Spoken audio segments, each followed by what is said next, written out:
¿Cómo están, amigas y amigos de Fuerte y Claro? Bienvenidos una vez más aquí a este su espacio en el streaming de la República. Como todas las tardes, los acompaño de 3 a 4, Manuela Camacho por aquí.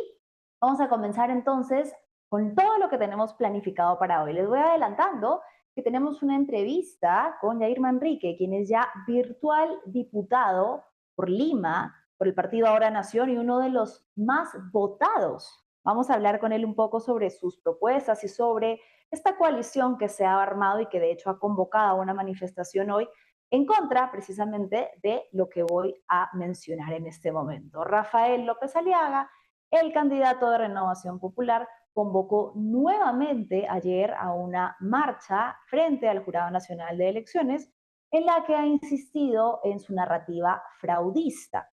Antes de hablar de todo esto, vamos a ir con un breve anuncio que tengo que darles. Si de mamá heredaste lo mejor, entonces debes darle lo mejor. En su mes, dale un celu nuevo con un accesorio de regalo. Además, si eres Movistar Total, tienes hasta un 30% de descuento. Sorpréndela con Movistar. Gracias, Movistar. Y ahora sí regresamos. Entonces les decía, Rafael López Aliaga convocó ayer a una jornada de manifestaciones frente al Jurado Nacional de Elecciones bajo este supuesto de un fraude, ¿no? Un fraude para el que aún no ha demostrado, no ha entregado pruebas fehacientes de este, y con una exigencia, porque el señor Rafael López Aliaga se manifiesta de esta manera, con exigencias al jurado de no proclamar los resultados y de no validar una segunda vuelta. Para variar, el señor Rafael López Aliaga ha tenido expresiones violentas y esta vez discriminatorias, burlándose de una discapacidad visual del señor Roberto Urneo, presidente del Jurado Nacional de Elecciones. Vamos a escuchar qué fue lo que dijo antes de darle pase a mi invitado y poder comentar todo con él. No está en el colegio ya, no está en el colegio. Usted está, sí, pero no ve, pues, pero no ve por un ojo, porque el otro tiene que ver. ¿Y qué es de la audiencia? Mira ahí. ¿Tú Se quieres mata de la que risa. cumplir la obligación por la cual te pagan más de 42.000 soles al mes? Los votantes que hacen se matan de la risa. Les parece divertidísimo que una persona que se dice cristiano, que dice seguir valores de empatía, amor al prójimo, recibir, ¿no? Bienaventurados sean quienes vengan a mí, vengan todos bajo el mensaje del amor de Jesús, la compasión, la humanidad. Sin embargo, ve a una persona con una discapacidad visual que, pese a ello, es un profesional y no encuentra otra manera de dirigirse, además de amenazas de sodomizarlo, que de burlarse de su físico. Este no ha sido el único mensaje que ha lanzado Rafael López Aliaga, pero para conversar sobre todo esto y más, tengo ya a mi invitado, Javier Albán, quien es politólogo, y le doy la bienvenida. Javier, ¿cómo estás? Muchas gracias por conectarte con nosotros. Hola, ¿qué tal, Manuela? Gracias por la invitación. A ti por aceptarla, Javier. Bueno, un poco seguimos viendo estos mensajes que son violentos, que son discriminadores, que son Ujú. agresivos de una supuesta, bueno, una ex autoridad municipal, pero un candidato que pretendía ocupar un puesto presidencial y no pasa nada, ¿no? Aquí es como que el Jurado Nacional, ciego, sordo, mudo, sobre todo el señor Roberto Burneo, quien es la persona que recibe directamente este tipo de insultos. Ujú. Sí, ¿Cómo lo es ves tú? ¿Qué lamentable lectura que, tienes de esto? yo creo que es lamentable que se ejerzan este tipo de discursos violentos. Justo salgo ahora de comentar en una charla que tenía que ver sobre democracia, de cómo una de las características que individualiza a una persona como autoritaria, a un líder político como autoritario, más allá de si es izquierda o derecha, es tener expresiones de ese tipo, de hacer cosas como rechazar la legitimidad de tus oponentes solo porque no están de acuerdo contigo, Mm. o incluso aceptar la violencia o utilizar discursos violentos o agresivos, ¿no? Son cosas que no importa tu color político, no deberían ocurrir en una democracia porque al final nos hacen daño a todos. Sí, a mí, te soy sincera, me sorprende. Hace muy poco se conoció que el jurado iba a presentar, no, de hecho presentó una demanda formal contra Ujú. un streamer, un comunicador, Sí. eh, Jorge Ugarte por el presunto delito de sedición, ¿no? Por haber Ujú. convocado a una marcha, no solo frente al jurado, sino haber compartido datos privados de la dirección del señor Burneo. Y entonces, en este caso, el jurado sí dice, oficializa a través de la Procuraduría una denuncia, pero contra Rafael López Aliaga, que una y otra vez rompe los códigos no solo democráticos, sino dentro de los marcos de la violencia. No, el Mm. jurado no, como que no quiere ir contra él. Curioso. Sí, y llama la atención, sobre todo por la actitud que ya hemos visto que ha tenido el jurado. El jurado había tratado incluso de cuidarse, yo diría, políticamente con algunas de sus decisiones, con algunas de las acciones que había tomado, para intentar incluso deslindar de la OMP, ¿no? Estamos viendo que lamentablemente entre los organismos electorales no está habiendo la coordinación que debería. Han habido palabras muy fuertes del presidente del jurado eh, con respecto a lo que ocurrió el 12 de abril, pero digamos que son cosas que deberían manejarse más normalmente a la interna. Existe un comité de los tres titulares de los organismos electorales y ahí es donde se deberían discutir varias de las cosas que el Jurado Nacional de Elecciones puso en discusión pública. Y aún pese a eso, estamos viendo este nivel de agresividad igual contra ellos, que de todas maneras es injustificable, eh, pero que, digamos, llama la atención en más de un nivel, yo diría, ¿no? Sí. Javier, hablando sobre esto, sé que tú has ahondado mucho en este tema y aprovecho tenerte para que Ujú, nos lo puedas explicar y poder esclarecer de una vez por todas estas dudas que vienen de las falsas ujú, noticias y la desinformación, ¿no? Uno de los principales argumentos a los que ha virado Rafael López Aliaga para sostener su teoría del fraude es el pedido que le ha hecho al Jurado Nacional de Elecciones de anular 4.500 actas bajo la serie 900.000.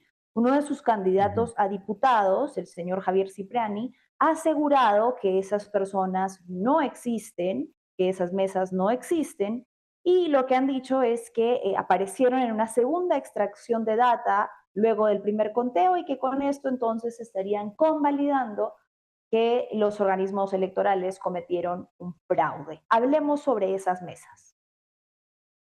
De acuerdo. Esa afirmación que citas del diputado electo, ¿no? De Renovación Popular, Javier Cipriani, no son ciertas. Es algo comprobablemente falso.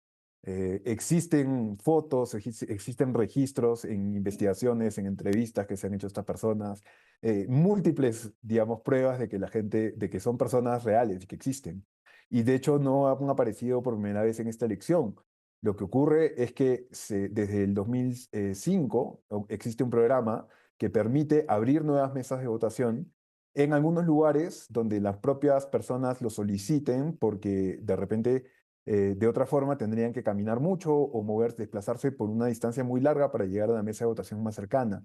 Recordemos que somos un país con una geografía particularmente difícil, ¿no? Entonces hay un montón de zonas, no solamente fuera de Lima, en Lima también donde se necesitan instalar mesas de votación extra. Y de hecho, esto no es algo extraño. La OMP siempre trata de ampliar, porque es parte de su mandato constitucional, de ampliar la cantidad de mesas, no solo en centros poblados, en general. En el 2006 hubo más mesas que en el 2001, en el 2011 hubo más mesas, creció de nuevo en el 2016, de nuevo en el 2021 y ahora tenemos más mesas que en el 2021 otra vez. Y esto de la serie 900 respondían a instalar un tipo de mesa específica, que son las mesas de centros poblados, eh, que se han ido ampliando también, hubo menos en el 2006 que en el 2011, luego que en el 2016, pero que naturalmente se han ido ampliando, pero nunca fueron tampoco parte de la numeración ordinaria, porque como tenían una naturaleza particular, se Claro. decidió ponerlas en un código distinto, pero por un tema de orden, ¿no? No por ninguna otra cosa. Entonces, en realidad se trata de un programa que simplemente es como lo que ya es parte de competencia de la OMP, que es intentar ampliar el acceso al voto, ¿no? De la gente. Es algo que la OMP tiene que hacer y que de hecho va a seguir haciéndolo en los próximos años. La próxima vez van a haber más mesas de votación. Un proyecto que, por ejemplo, no se llegó a desarrollar este año, pero que habían planes para hacerlo, pero que logísticamente no se logró, es poner mesas de votación en algunos penales, porque se sabe que hay gente que no está privada de su libertad porque no está condenada, pero no puede votar porque está presa y no hay mesas allí, ¿no? Entonces, desde el 2005 además votan los policías y militares y hasta ahora se siguen pensando en modalidades cómo hacer para ampliar el derecho a voto a esos grupos de policías y militares que eh, se desplazan el día de las elecciones, entonces no están en el local de su DNI. Y entonces todavía hay, para varios grupos, la OMP tiene una tarea de seguir viendo cómo, a través de diferentes estrategias, facilitarles el derecho al voto. Y eso es algo que está bien que ocurra, ¿no? Entonces, por Claro, eso llama la atención tanto cuestionamiento contra algo que de hecho es parte del rol de la OMP. habían personas que estaban citando la ley que estábamos viendo en pantalla, pero tengo Sí, comprendido que en realidad es potestad de la OMPE el poder facilitarle, sin necesidad de aplicar a esta ley o de acudir a alguna ley particular, facilitarle a personas que viven en zonas con dificultades logísticas para votar y a residentes de, por ejemplo, una misma comunidad alejada de la capital del distrito, para que las personas mm, entiendan estas mesas, ¿no? Que se han habilitado precisamente contrario a lo que Rafael López Aliaga señala de quitarle a las personas el derecho al voto, precisamente para garantizar a personas que tenían exacto. muchas dificultades, largas travesías y quizás por eso dejaban de votar, la posibilidad de hacerlo, ¿no? Eso es básicamente Sí. lo que son estas mesas. Así es. Hay personas hoy en día, yo he conversado con varias, hoy en día todo el mundo puede encontrarlas, gente que está en lugares y no, digamos, en los que de repente no viven la dirección de su DNI y viven en lugares en los que para transportarse al lugar donde tendría que votar, le sale más caro que la multa. Entonces, Claro. evidentemente esas son gente que va a terminar sumando el ausentismo porque no está lo suficientemente facilitado el derecho al voto para ellos. Y como bien decías, esta ley que se cita, ¿no? Y que algunos están mencionando como, esta es la ley que habilita a la OMPE a crear esas mesas 900, pero solamente habla de elecciones subnacionales, entonces solo debería poder usarse. Eso no es así. Esta No lo ley, sé. si uno se toma el trabajo de leerla, ¿no? Si lees simplemente el contenido de esa ley, te das cuenta que el contenido de esa ley es otro, dice otra cosa. Esa ley sirve para ver cómo es que se eligen a las autoridades de los centros poblados, que también tienen autoridades electas, ¿no? Y por eso, y se vinculan más con cómo son la organización de los municipios distritales, por ejemplo. Eso es lo más parecido que hay. Por eso es una ley que se vincula a las elecciones subnacionales. No se vincula a las elecciones generales, pero porque es una ley que no tiene nada que ver con la facultad de la OMP de abrir mesas. La OMP tiene Claro. por competencia intrínseca de su rol, o sea, el rol de la OMP es toda la operación logística que implique el facilitar el derecho al voto. Entonces, desde negociar con los locales de votación, la OMP, imagínate si necesitara un permiso la OMP para negociar con un nuevo local de votación, ¿no? Con Mm. cada local de votación nuevo. No tendría sentido. La OMP tiene que ampliar y de hecho negocia uno a uno y es complicado esto porque la población también va creciendo, hay más gente, el crecimiento es desigual, hay lugares donde hay menos mesas de las que debería desde hace mucho tiempo, entonces es una labor constante de la OMP seguir revisando cómo puede ampliar las facilidades del derecho al voto para todos. Y esto, como te decía, lo hace con base en lo que dice la ley orgánica de elecciones y en lo que dice la ley orgánica de la propia OMPE. No tiene nada que ver esta ley que la gente está citando. Sí, creo que más bien lo que se pretende o lo que se le pide al jurado sí es una barbaridad, que sería el anular la votación y la voluntad popular de miles de Exacto. personas que forman parte de esas mesas, ¿no? Que evidentemente es algo que el jurado no puede aceptar, sería un abuso.